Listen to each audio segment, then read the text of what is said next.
Once upon a time, deep in the heart of a vast and ancient forest, there lived a cunning little mouse. Now, this mouse was no ordinary mouse.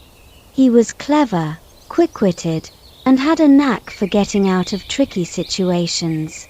One day, as the mouse strolled through the forest, he encountered a fox. The fox eyed the mouse hungrily and said, "Well, what do we have here? A tasty little morsel for my lunch, perhaps?" The mouse, undeterred, replied with a confident grin, "Oh, dear fox, don't you know? I'm the scariest creature in this forest. I'm the Gruffalo."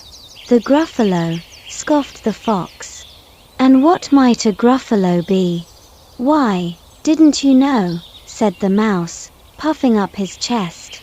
"He's got terrible tusks, and terrible claws, and terrible teeth in his terrible jaws." The fox's eyes widened in fear.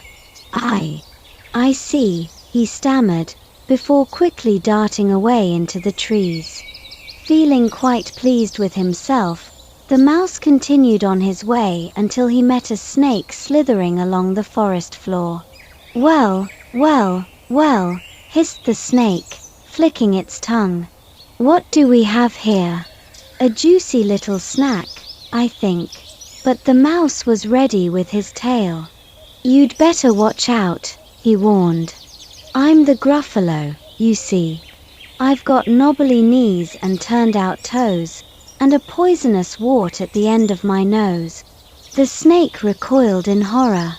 "A Gruffalo, you say?" it hissed. "I had no idea. Please, excuse me."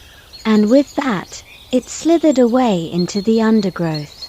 With each encounter, the mouse grew bolder, weaving a tale of the fearsome Gruffalo to every creature he met. But little did he know that his words were about to come back to haunt him.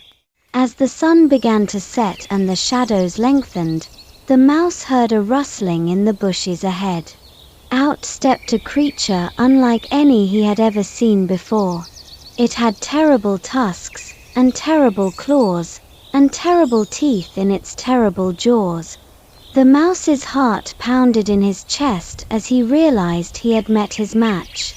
But then, in a flash of inspiration, he remembered the stories he had told.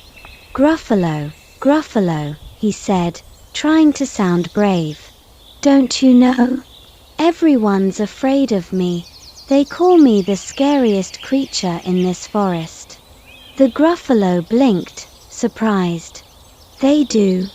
Well, in that case, maybe we should stick together. Two scary creatures are better than one." And so, the mouse and the Gruffalo became unlikely friends, wandering through the forest together, each one a little less afraid with the other by their side. And from that day on, whenever the mouse told his tale of the fearsome Gruffalo, he always ended it with a wink and a smile, knowing that sometimes, even the smallest creatures can outwit the biggest monsters.